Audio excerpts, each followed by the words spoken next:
you believe me if I told you there are people who dream of teaching the dead? You're probably wondering what they could possibly teach them. Well, they would obviously teach them about life. There are people in this world that teach the dead to be alive, and they teach the dying how to stay alive. And there's a way that you can take part in this profession as well. The chosen vocation is one that I'm currently training to partake in, and I've already worked with a group of people I'm about to inform you about. The story of the Waodani people is one of transformation by God through the work of missionaries and their families. And the goal of this presentation is to show you the change that the Lord has allowed in the lives of these people. So we'll look at the lives of the Waodani before outside contact, after missionaries brought the gospel, and the present state of the tribe now that ITEC has worked to equip them in various ways. First, let's look back at the state of the Waodani people before there was civil outside contact. And what I mean by civil is that there are people that can come in and help, not people from neighboring tribes that want to kill for territory, or outside oil companies who want to kill for land. The Waodani people, they were a tribe that was considered savage from the outside world due to their murderous nature that they adapted into their culture. A news article, Life Histories, Blood Revenge, and Reproductive Success Among the Waodani of Ecuador, scientists Beckerman, Erickson, Yost, Regalado, Jeremio, Sparks, Aromenga, and Long concluded that 42% of all population losses were caused by Waodani killing other Waodani. These homicides accounted for 54% of male and 39% of female deaths at all ages. Now, this isn't anything that we really experience in Chicago or Orlando. This is far worse. This people group, they were close to making each other extinct from how much violence that was going on.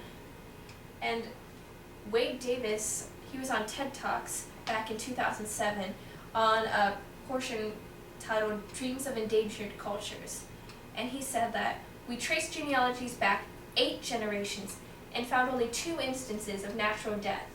And when we pressured the people a little bit about it, they admitted that one of the fellows had gotten so old that he died getting old, so we spared him anyway.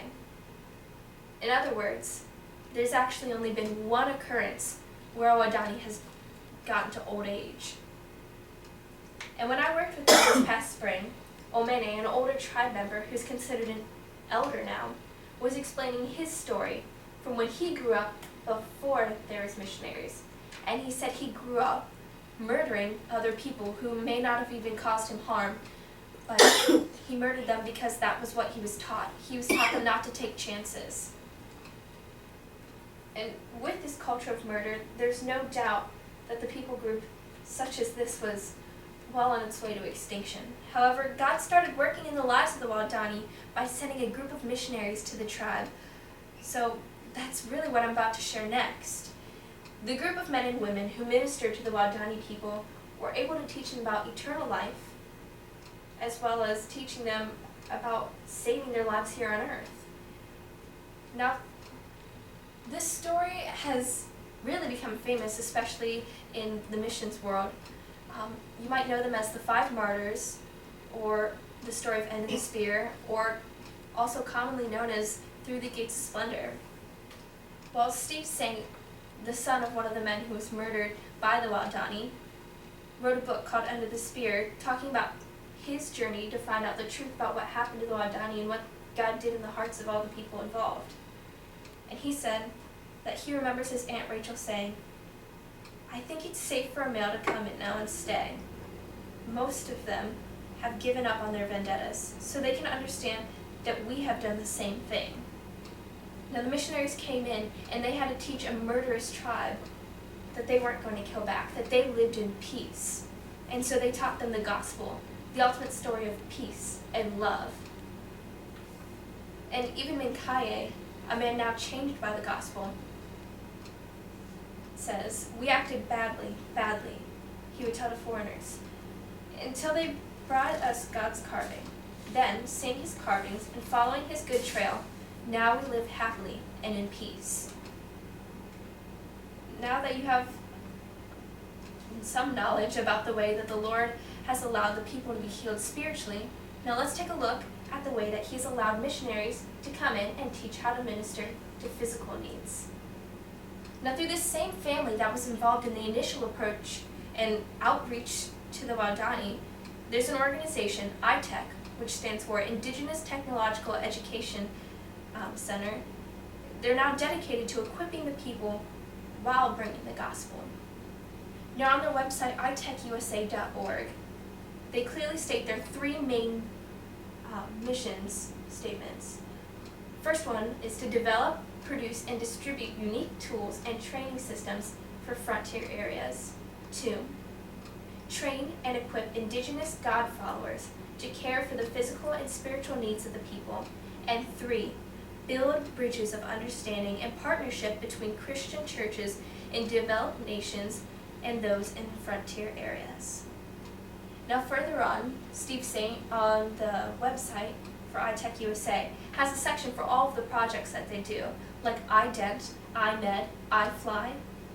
And in the iMed section, the Indigenous Medical Training section, it says that the system is an intensive, highly focused medical training program designed to make it possible for Indigenous non-healthcare workers to learn to offer safe and effective healthcare services to those who otherwise would not have access to medical care. Now, the Saint family has worked very hard on their outreach to these people. They don't just give them the gospel and leave. No, they came in and they took care of them. They taught them about their physical well-being. And when I went there, I was able to witness that there are elderly people in the tribe that are now grandparents. There's multiple generations of Waodani living. And also looking around at all the smiles, I saw that men and women have fillings and other dental work that they've gotten a hold of, even in the jungle. And probably one of the most astonishing is that there are Waodani people with pilot's license, so that they're able to fly in and out of tribes to give care and to teach them about the gospel. So this medical knowledge and aid and other forms of equipping the natives have really allowed this tribe to thrive. It's plain to see that the changes that have taken place in the lives of the Waodani and the way that the Lord has continued to work and allow others to work. The unfortunate culture of fear and death was able to be turned into a people group that, well, thrives spiritually and physically. The people of the Waodani tribe are now able to live long and free lives. However, the job of the Waodani tribe is still not done. There are still many areas of the tribe scattered all throughout the jungle that have not responded to the many different forms of outreach. Also, God's command to go, well, it's still applicable to our lives today. There's a real need for willing people to go and minister to the different tribes, to the different people groups in the world. And there's an even bigger need to equip them to take care of the people around them, to make disciples themselves. We have a command to go. We have a command to take care of people. In James 1:27, God says that religion is to minister to people, to take care of widows and orphans. There's a real job out there for us, and God made it clear. And I hope this presentation opened your eyes to the different ways that you could reach out to the people around you, to the different professions that are available to do exactly what God asked us to. So I hope you will consider what God has allowed us to do, and just open your hearts to the ways that you can pray for the people who are out there doing this job so far.